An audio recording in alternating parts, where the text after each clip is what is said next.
ऐके मृगनेत्रे भंगमय सिंधू देशचा रूप इंदुवते होईल पुढती जन्मिया मी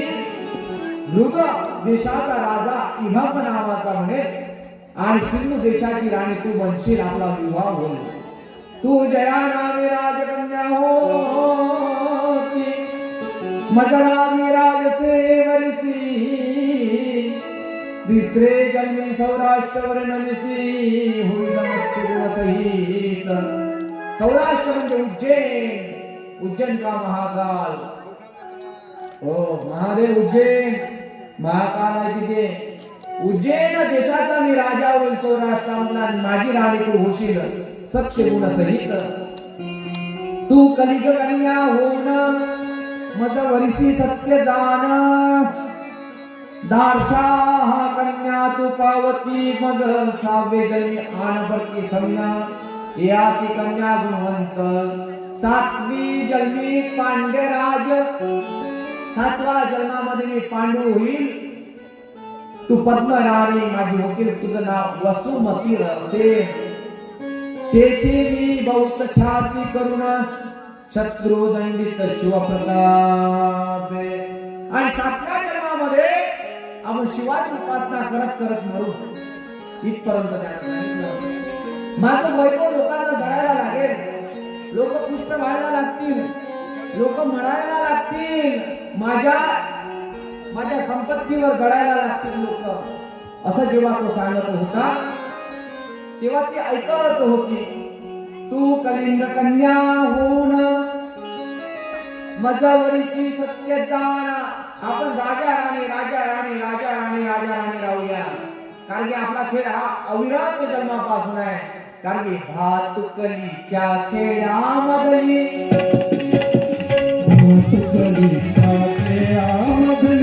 राजा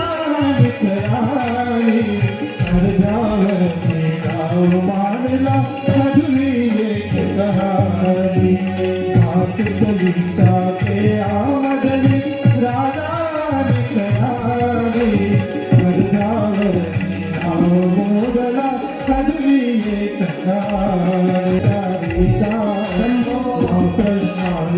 उत्तर नव्हते उत्तर नव्हते राणी तुम्ही शिवभक्तीला तृप्त झालेल्या तुमचा प्रताप वाढेल मग काय होईल पुढे इतिहास काय सांगितला महाराजांनी महाधर्म वाढवित जन्मोजन्मी शिव भजन करीत मग त्या जन्मी पुत्रास राज्य देऊन तपास जाईल मला आपल्याला मुलगा होईल आणि मुलगा झाल्यानंतर आपण त्याला सर्व राज्य वैभव तिथून देऊ आणि तपाकरिता पुढे निघू मनामध्ये जाऊया ब्रह्मचार्य गृहस्थ वानप्रस्थ आणि संन्यास असे 4 आश्रम आहे त्या अनुरूपच आपण जीवन जगायला पाहिजे पप्प्या लक्षात पप्प्या मोठा झाला एकदा त्याच्या हातात सर्व संपत्ती देऊन द्या आणि आपण निवांत मध्ये राहू आपण काय करायला पाहिजे तीर्थाटन करायला पाहिजे जास्त सुनबाईच्या ज्यात मुळमुळ करू नये सासून जुने जाऊ द्या मरला रागुनी जुनं जाऊ द्या आता नवीन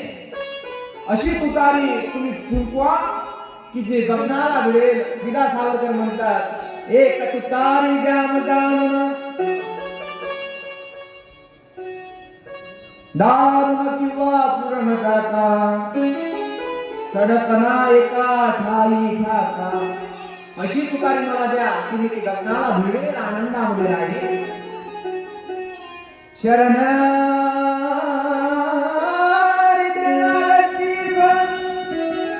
शेव दीक्षा घेऊन निर्दोष शुभ वंदने तुझ समवेत कैलास पद पावे निर्धारे त्याने शेव पंथाची दीक्षा घेतली अगस्त्यने गुरु केले आणि गुरु केल्यानंतर तो पतित पावन झाला शिव भजनाचा भजन जर केलं नुसतं कितके पाप करून भजनामध्ये एवढी शक्ती आहे की तुम्ही शिवाच्या भजनाला अविरत व्हाल प्राप्त व्हाल शिवाचा गण म्हणून कैलासा वावरला तो ह्या शिव भजनाचा महिमा आहे म्हणून तुम्हाला म्हटलं कधी लागेल वेळा तुला भजनाची आणि आनंदाची गोडी. त्या आनंदाला ओळख, स्वयंसिद्ध आनंदाला, साधनजन्य आनंदाला आणि आत्मिक आनंदाला ओळखण्याची क्रिया तुझ्या मनामध्ये चाल. तुझे तरंग, मनाचे तरंग डोलू दे, तुझा आचरण शुद्धता होसू दे. माझी सुधारे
आचरण सुधरला हो गया भजन. सच्चे काम किया जग में जिसने,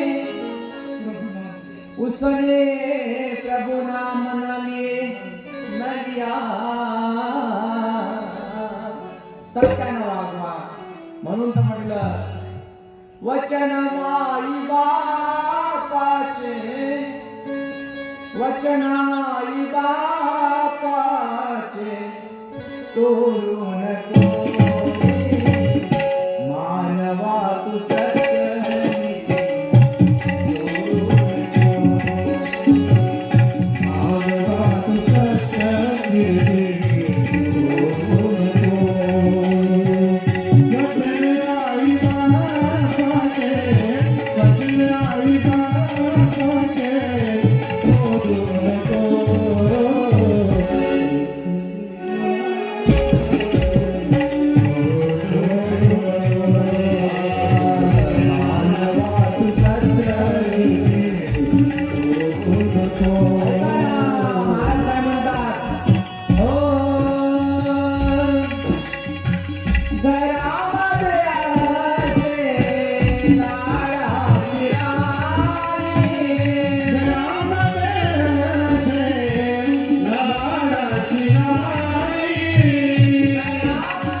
सत्य बोल सोपानाचे